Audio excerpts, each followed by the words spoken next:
안녕하세요. 인생 다시 쓰기입니다.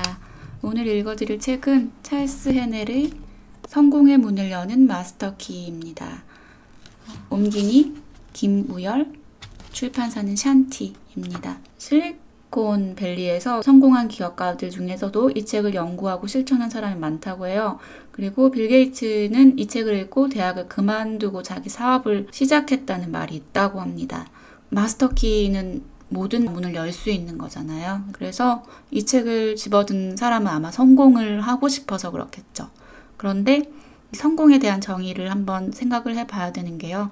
성공이 꼭 돈만을 얘기하는 것은 아닐 거예요. 그러니까 모든 사람들이 생각하는 성공의 정의는 다를 거라고 생각을 합니다. 하지만 성공을 다 바라지만 누구나 성공하는 것은 아닙니다. 이분은 친절하게 자신이 어떻게 성공을 했는지 그리고 어떤 식으로 성공을 할 수 있는지 그 모든 비법을 이 책을 통해서 전수를 하는 거라고 보면 될 것 같아요. 제가 구절구절 굉장히 와닿았던 부분을 읽어드릴게요.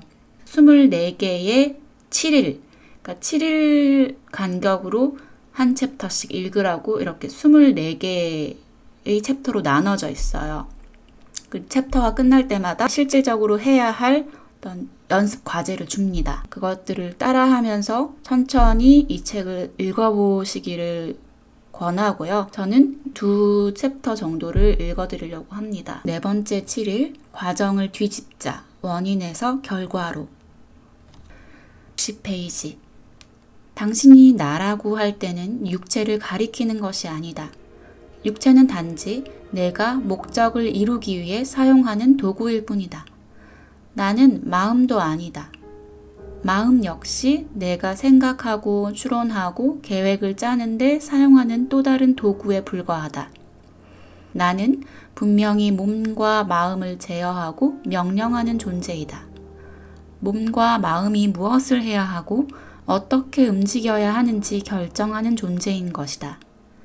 나의 참된 본질을 깨달을 때 당신은 전에는 전혀 몰랐던 힘을 감지하게 될 것이다.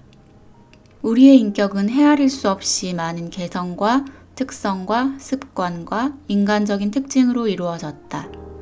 우리들은 우리가 이전에 가졌던 사고방식의 결과이다. 하지만 참된 나와는 무관하다. 우리가 내 생각에 라고 말할 때 나는 마음에게 무엇을 생각해야 하는지를 말해준다. 우리가 나는 간다 라고 말할 때 나는 몸에게 어디로 가야 하는지를 말해준다. 나의 참된 본질은 영적인 것이고 자신의 참된 본질을 깨달으면 참된 힘의 근원을 얻는다. 나에게 부여된 가장 크고 놀라운 힘은 생각하는 힘이다. 그러나 건설적으로 또는 올바르게 생각하는 방법을 아는 사람은 매우 드물다. 따라서 사람들은 그저 평범한 결과만 얻을 뿐이다. 대부분의 사람들은 생각이 이기적인 목적에 머물게 내버려 두는데 이는 유아기적인 마음에서 비롯되는 필연적인 결과이다.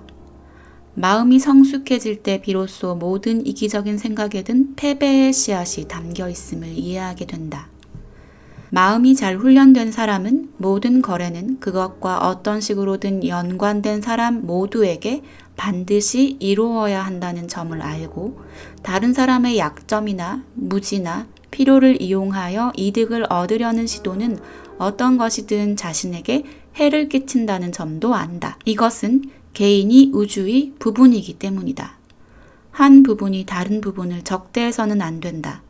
오히려 전체의 이익을 얼마나 인식하느냐에 각 부분의 행복이 달려있다. 이러한 원리를 이해하는 사람은 인생사를 헤쳐나가는데 매우 유리하다. 그들은 자신을 지치게 하지 않는다. 번잡스런 생각도 쉽게 없앨 수 있다. 어떠한 주제든지 거기에 최고로 집중할 수 있다. 그런 사람은 자신에게 도움이 될 가망이 없는 것에 돈이나 시간을 낭비하지 않는다. 당신이 이렇게 하지 못한다면 그 이유는 지금까지 당신이 해야 할 노력을 하지 않았기 때문이다. 이제는 노력할 시간이다. 결과는 정확히 노력한 만큼 따라올 것이다.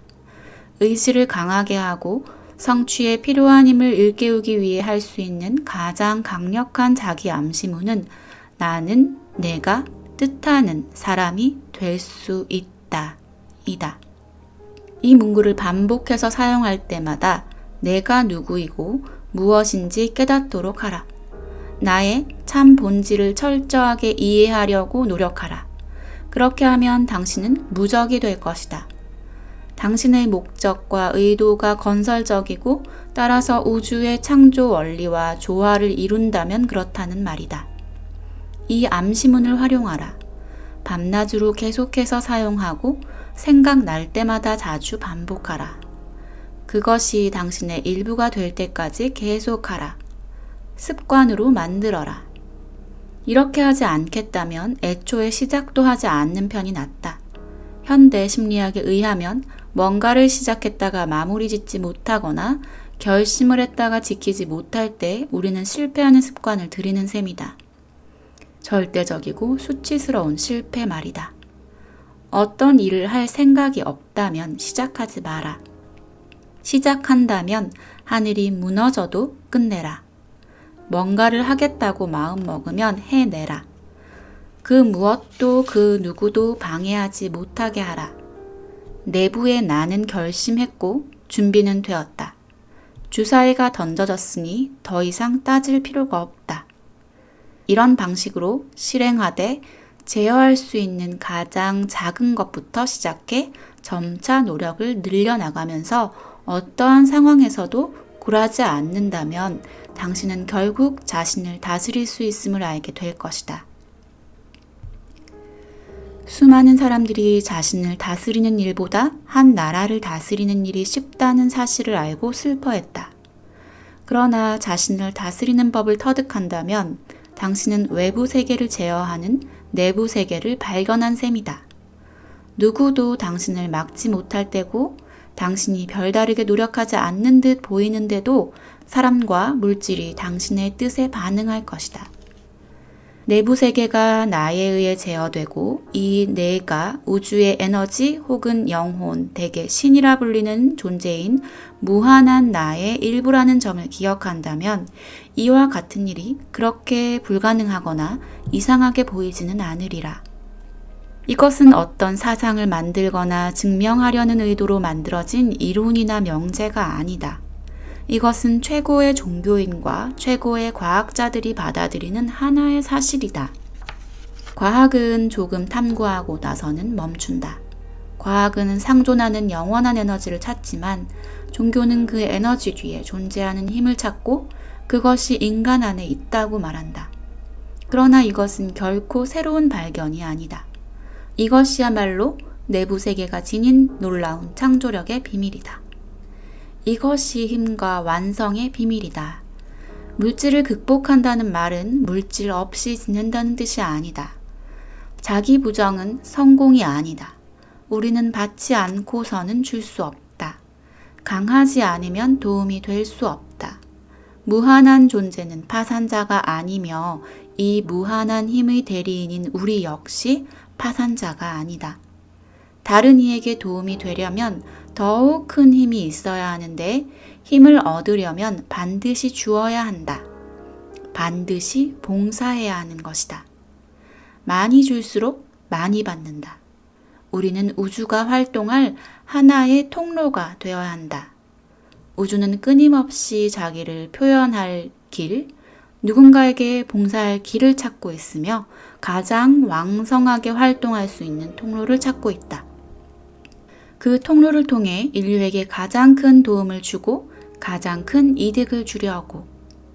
당신이 자신의 계획, 자신의 목적에 정신이 팔려 있는 한 우주는 당신을 통해 표현할 수 없다. 감각을 고요히 하고 영감을 구하고 내부의 정신 활동을 집중하며 자신이 전능한 존재와 하나임을 계속 의식하라. 고요한 물은 깊은 법이다. 어디건 힘이 존재하지 않는 곳은 없으니 영적으로 접근할 수 있는 다양한 기회들을 잘 생각해보라. 이러한 영적인 연결고리들을 이용하여 바깥으로 모습을 드러내게 할 만한 사건이나 상황이나 조건을 그려보라. 만물의 본질과 혼은 영적인 것임을 깨닫고 영적인 것이 실체임을 알아라. 영혼은 만물의 생명이다. 영혼이 사라지면 생명은 없다. 그것은 죽은 것이다. 더 이상 존재하지 않는다. 정신활동은 내부 세계, 원인의 세계와 연관된다. 조건과 환경은 그 결과이다. 그러므로 당신은 창조자가 된다. 이는 중요한 일이다. 당신이 더 높고 고상하고 위대하고 고귀한 이상을 품을수록 정신활동은 더 중요해질 것이다. 과도한 일, 과도한 놀이, 과도한 신체적 활동은 모두 무감각하고 정체된 마음 상태를 유발하고 그로 인해 의식적인 힘을 외부 세상에 드러내는 더 중요한 일을 하지 못하게 한다. 그러므로 우리는 자주 고요해져야 한다. 힘은 평온함에서 나온다. 고요함 속에 있을 때 우리는 평온해지고 고요함 속에 있을 때 우리는 생각할 수 있다. 생각은 모든 성취의 비결이다. 생각은 하나의 행동 방식이다. 생각은 빛이나 전기처럼 진동의 법칙에 따라 이루어진다. 감정은 사랑의 법칙을 통해 생각에 생명력을 부여하고 성장의 법칙을 통해 생각의 모양과 형상을 부여한다. 생각은 영적인 나, 곧 신성하고 영적이며 창조적인 본질이 빚어낸 산물이다. 따라서 분명한 것은 힘이나 풍요 또는 다른 건설적인 목적을 이루기 위해서는 감정을 일으켜 생각의 느낌을 담고 그리하여 생각이 현실이 되도록 해야 한다는 점이다. 이렇게 하려면 어떻게 해야 할까? 이것이 핵심적인 부분이다. 어떻게 하면 믿음과 용기와 느낌을 개발하여 결과를 낼 것인가? 그 답은 훈련을 통해서이다. 마음의 힘은 신체의 힘을 기를 때와 똑같은 방법으로 기를 수 있다. 처음 뭔가를 생각할 때는 힘들지 모른다. 똑같은 것을 다시 생각할 때는 조금 쉬워진다. 같은 것을 생각하고 또 생각하다 보면 그 생각이 하나의 습관이 된다. 계속 똑같은 생각을 하면 마침내는 자기도 모르게 그 생각을 하게 된다. 이제는 그 생각을 하지 않을 수 없고 그 생각에 자신을 갖게 되며 아무 의심도 하지 않게 된다. 확신하고 알게 된다. 지난번에는 몸의 긴장을 풀고 이완하라고 했다. 이번에는 마음의 긴장을 풀라고 말하겠다. 지난번에 이야기한 훈련을 지침에 따라 매일 15분 내지 20분 정도 수행했다면 분명히 신체적으로 긴장을 풀 수 있었을 것이다. 나는 당신이 이 훈련을 완전히 습득해서 다음 단계, 곧 마음의 자유를 향해 나아갈 준비가 되었다고 가정하겠다.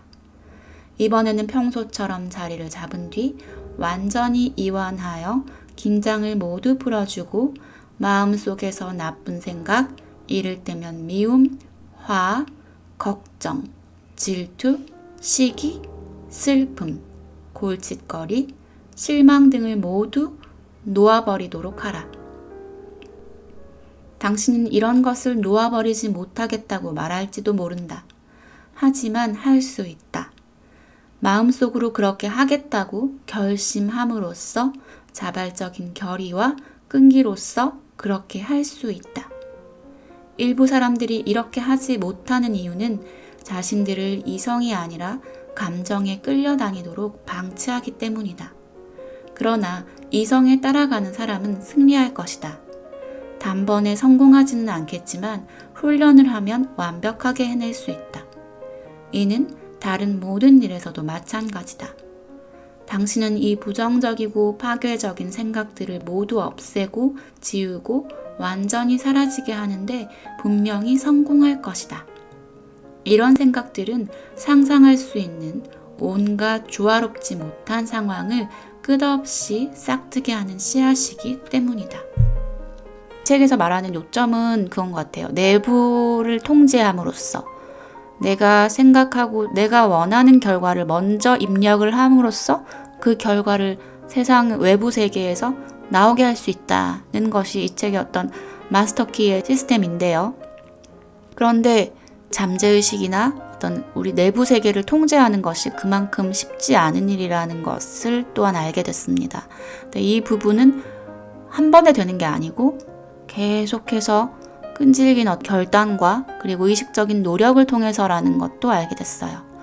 그래서 어쨌든 저는 노력의 일부로 이런 것들을 읽고 또는 쓰고 또 이렇게 다시 요약하고 또 다시 읽어드림으로써 제 마음속에 들어있는 어떤 부정적인 생각들, 두려움, 그리고 어떤 비판적인 생각들, 비난하고 싶은 생각들, 이 모든 것들을 자꾸 정화시키려고 하는 작업 중에 하나인 것 같아요. 그래서 여러분도 그런 나에게는 이렇게 할 수 있는 뭔가가 뭘까라는 걸 고민을 해보시면 해답을 찾을 수 있을 것 같습니다.